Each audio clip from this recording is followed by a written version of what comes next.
Lu pernah nggak bro, ngerasa semangat banget di awal? Lu bikin to-do list panjang. Lu janji sama diri sendiri, gua harus lebih disiplin mulai sekarang. Tapi beberapa hari kemudian, semua rencana buyar. Lu balik lagi ke kebiasaan lama. Kalau itu kejadian sama lu, gua mau bilang dulu, lu nggak sendirian. Banyak orang gagal disiplin bukan karena mereka lemah, bukan karena mereka bodoh, tapi karena mereka jatuh di jebakan yang sama berulang-ulang. Di video ini, gue mau kasih tahu lu 7 kesalahan fatal yang sering bikin disiplin lu ambruk, plus cara keluar dari lingkaran setan itu pelan-pelan.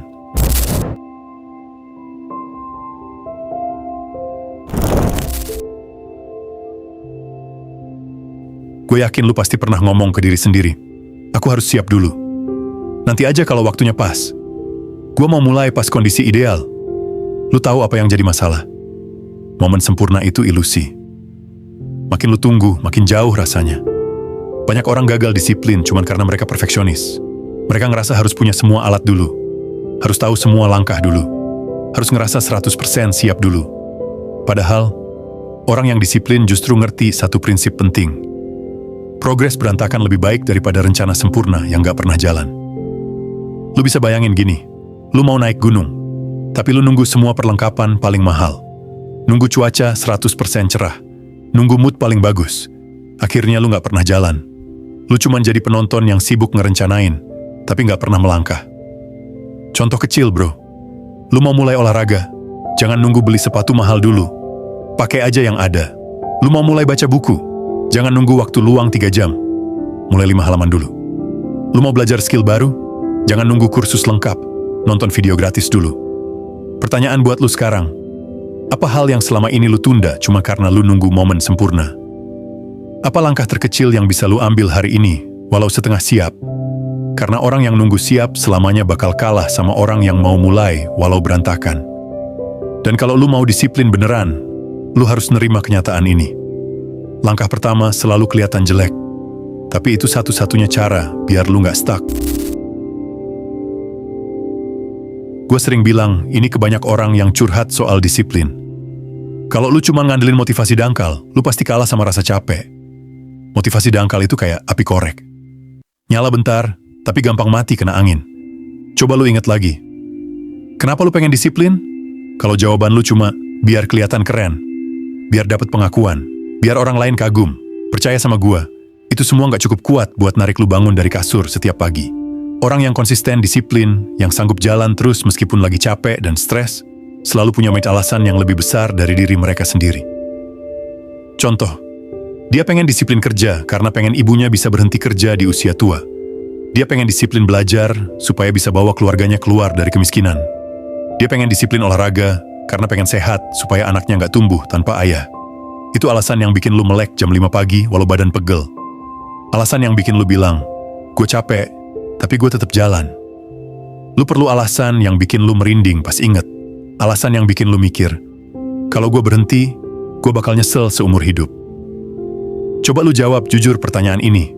Kenapa lu mau disiplin sebenarnya? Apa yang bakal lu hilangin kalau lu terus males-malesan? Siapa yang bakal kecewa kalau lu nyerah? Tulisin jawaban lu. Tempelin di meja kerja, di kaca kamar, di tempat yang tiap hari lu lihat. Karena pas semangat lu anjlok, tulisan itu yang bakal jadi jangkar. Ingat bro, disiplin itu bukan soal kelihatan rajin di mata orang lain, tapi soal janji lu sama diri sendiri, janji yang terlalu penting buat diabaikan.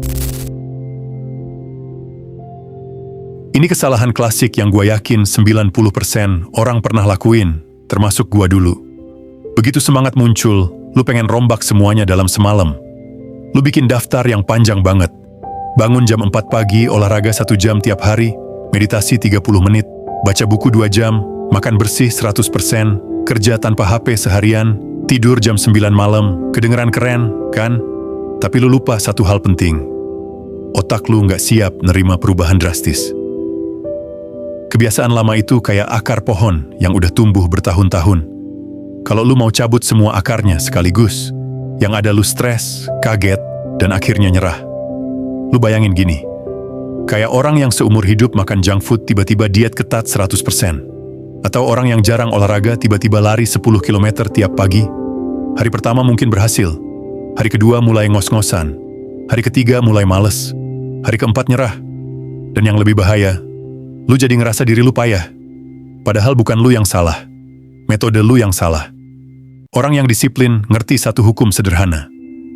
Perubahan besar itu hasil dari kebiasaan kecil yang konsisten. Gua ulangin bro. Konsisten kecil lebih kuat daripada usaha ekstrim yang cuma tahan 3 hari. Kalau lu pengen mulai disiplin, coba gini dulu. Minggu pertama, bangun 30 menit lebih pagi. Minggu kedua, tambah olahraga ringan 10 menit. Minggu ketiga, kurangi screen time 30 menit sehari. Minggu keempat, tambah 10 halaman bacaan. Langkah kecil ini bikin otak lu adaptasi tanpa panik. Lu bisa nikmatin progres tanpa ngerasa tersiksa.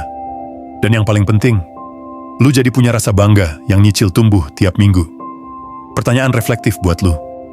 Apa kebiasaan kecil yang paling gampang lu mulai minggu ini? Mana satu kebiasaan yang paling bikin impact kalau lu jaga sebulan ke depan? Karena kalau lu sabar, kebiasaan kecil itu bakal jadi pondasi kuat buat semua perubahan besar di hidup lu. Lu boleh punya niat baja, lu boleh bikin resolusi yang super detail. Tapi kalau lingkungan sekitar lu toksik, pelan-pelan semangat lu bakal keropos juga. Lu bayangin ini. Lu pengen disiplin kerja, tapi meja kerja lu penuh tumpukan barang, HP lu selalu di samping, notifikasi nggak pernah mati, dan di sekitar lu orang-orang yang hobinya ngegosip atau ngeluh. Atau lu pengen disiplin hidup sehat, tapi kulkas lu isinya soda, snack asin, mie instan, dan tiap malam lu nongkrong sama temen yang ngajak makan junk food. Lama-lama, mau sekuat apapun tekad lu akan kalah. Karena gini bro, willpower lu itu kayak baterai. Dan lingkungan yang salah bakal nguras baterai itu lebih cepat dari yang lu kira. Orang yang konsisten, disiplin ngerti satu rahasia. Lingkungan itu 50% faktor sukses. Mereka bukan cuma ngandelin niat, mereka juga ngedesain sekitar mereka biar mendukung kebiasaan yang mau dibangun. Contoh konkret, mau fokus kerja? Rapihin meja lu dulu. Buang barang nggak penting. Simpen HP di luar ruangan. Mau bangun pagi? Taruh alarm jauh dari kasur biar lu harus berdiri buat matiin. Mau makan sehat? Jangan belanja junk food. Kalau nggak ada di rumah, lu nggak bakal tergoda. Mau produktif? Cari coworking space atau ruangan khusus yang suasananya bikin lu pengen kerja. Lu juga bisa pasang reminder visual. Tanda tempel kata-kata motivasi di tempat yang sering lu lihat. Tulis target lu di kertas besar. Bikin vision board biar lu inget tujuan tiap hari. Pertanyaan buat lu pikirin. Apa hal kecil yang bisa lu rapihin hari ini biar lebih mendukung disiplin? Siapa orang di sekitar lu yang sering bikin lu nyerah? Gimana cara lu jaga jarak sementara biar fokus? Karena lu boleh niat setinggi langit. Tapi kalau tiap hari lu ngelilingin diri sama godaan, lu bakal kecapean cuma buat nolak.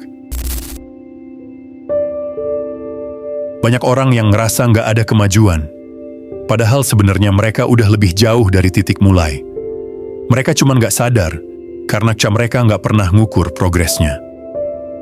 Coba lu pikirin, kalau lu bangun pagi 15 menit lebih awal tiap hari, kalau lu baca 5 halaman buku tiap malam, kalau lu olahraga 10 menit tiap pagi, dalam sebulan lu udah punya puluhan jam kebiasaan baru. Tapi kalau lu nggak pernah nyatet, otak lu bakal ngebohongin lu. Lihat, lu nggak berubah apa-apa. Percuma disiplin, hasilnya nggak kelihatan. Dan saat lu percaya sama pikiran itu, motivasi lu hancur. Orang yang benar-benar disiplin, ngerti satu prinsip penting. Yang lu ukur, itu yang berkembang. Tracking itu bukan cuma buat catatan, tapi juga buat bukti bahwa usaha kecil lu hari ini nggak sia-sia. Cara sederhana buat mulai tracking. Pakai habit tracker di HP atau kalender. Bikin tabel checklist. Hari apa lu sukses, hari apa lu bolong. Review tiap minggu. Apa yang berhasil, apa yang belum. Rayain tiap progres kecil biar otak lu merasa dihargai. Contoh, minggu pertama lu disiplin bangun pagi 4 dari 7 hari. Itu udah kemajuan luar biasa dibanding sebelumnya yang kosong. Lu udah 57% lebih baik dari versi lama lu. Gua mau lu inget, otak kita sering lupa perjalanan yang udah ditempuh. Tracking itu cara biar lu tetap inget seberapa jauh lu udah melangkah. Pertanyaan reflektif. Apa kebiasaan pertama yang mau lu track mulai minggu ini? Gimana cara lu ngukur biar progresnya kelihatan nyata? Karena kalau lu punya data yang jujur, lu nggak gampang ketipu sama perasaan gagal. Lu bakal lebih objektif ngelihat proses lu tumbuh pelan-pelan. Banyak orang salah kaprah soal disiplin. Mereka pikir disiplin itu harus keras, harus nyiksa diri, harus 24 jam hidup kayak robot. Padahal, kalau lu terus maksa tanpa kasih apresiasi, pelan-pelan lu bakal muak dan balik ke kebiasaan lama. Gue pengen lu ingat satu hal penting. Disiplin itu bukan hukuman. Disiplin itu cara lu nunjukin respect ke diri sendiri. Tapi respect itu juga perlu ruang buat nikmatin proses. Lu perlu kasih hadiah kecil biar otak lu ngerti. Ada sesuatu yang worth it setelah semua usaha. Contoh sederhana. Setelah seminggu konsisten bangun pagi, lu traktir diri lu kopi favorit. Setelah sebulan rutin olahraga, lu beliin diri lu kaos baru buat olahraga. Setelah 30 hari nulis jurnal, lu kasih waktu sehari buat liburan mini. Reward kecil ini ngasih dopamin positif. Bikin disiplin terasa lebih ringan. Bikin lu pengen ngelakuin lagi, bukan malas karena capek. Lu bayangin kalau lu kerja keras tiap hari, tapi nggak pernah merayakan capaian kecil. Lama-lama lu bakal mikir, buat apa gue capek-capek kalau rasanya hambar gini? Orang yang sukses disiplin bukan karena mereka kaku kayak batu, tapi karena mereka pinter nyetel ritme antara kerja keras dan rehat. Mereka ngerti cara ngasih jeda buat menikmati progres. Pertanyaan reflektif buat lu pikirin. Reward apa yang paling bikin lu bahagia, tapi nggak bikin lu keluar jalur? Kapan terakhir kali lu apresiasi usaha lu sendiri, bukan cuma hasilnya? Karena kalau lu nggak pernah ngasih reward, disiplin bakal berasa kayak penjara, bukan perjalanan. Ini jebakan terakhir, dan paling berbahaya. Banyak orang jatuh bukan karena mereka nggak mampu, tapi karena tiap kali mereka gagal, mereka langsung hajar harga diri sendiri habis-habisan. Lu pernah kayak gini? Hari ini lu bolong satu kebiasaan, besok lu ngomel ke diri sendiri. Gua emang payah. Gua nggak akan pernah bisa disiplin. Gua selalu gagal. Padahal bro, disiplin itu marathon, bukan sprint. Gak ada orang yang langsung konsisten 100% dari hari pertama. Kalau lu terus-terusan nyalahin diri, otak lu bakal ngerasa disiplin itu hukuman. Setiap kali mau mulai, lu kebayang rasa malu dan kecewa. Akhirnya, lu malah milih nggak ngapa-ngapain daripada sakit hati sendiri. Orang yang benar-benar disiplin justru lebih lembut ke diri sendiri saat gagal. Mereka ngerti, satu hari bolong gak bakal bikin progres hilang semua. Gagal itu sinyal buat perbaiki strategi, bukan alasan berhenti. Rasa kecewa itu wajar, tapi bukan vonis. Coba lu bayangin, lu lagi ngajarin anak kecil belajar jalan. Kalau dia jatuh, apa lu langsung bilang, kamu payah, kamu gak berbakat? Kan enggak. Lu pasti bilang, gak apa-apa, ayo coba lagi. Kenapa lu gak bisa ngomong gitu juga ke diri sendiri? Pertanyaan reflektif buat lu. Gimana kalau lu perlakukan diri lu kayak sahabat yang lagi belajar pelan-pelan? Apa kalimat lembut yang bisa lu bilang ke diri sendiri saat lu jatuh? Karena kebiasaan disiplin gak akan pernah lahir dari kebencian ke diri sendiri. Dia lahir dari rasa sabar, tekad, dan keberanian buat bangun lagi. Gue pengen lu inget satu kalimat penting banget. Disiplin itu bukan soal siapa yang paling kuat, tapi siapa yang mau belajar paling sabar. Gue tahu lu capek. Gue tahu lu mungkin udah berkali-kali nyoba dan gagal. Tapi itu justru bukti kalau lu peduli sama hidup lu. Kalau lu beneran mau berubah, mulai dulu dari langkah kecil. Rapihin satu kebiasaan kecil. Bikin satu perubahan sederhana. Dan kasih ruang buat diri lu jatuh, karena itu bagian dari proses. Disiplin bukan tentang jadi sempurna. Disiplin itu tentang jadi sedikit lebih baik dari versi lu kemarin. Sedikit demi sedikit, hari demi hari. Kalau lu sabar, pelan-pelan disiplin itu bakal jadi bagian dari karakter lu. Dan saat itu terjadi, lu bakal kaget betapa banyak hal yang bisa lu raih dalam hidup ini. Kalau video ini kena di hati lu, gue pengen lu tulis satu kalimat di kolom komentar biar jadi komitmen kecil.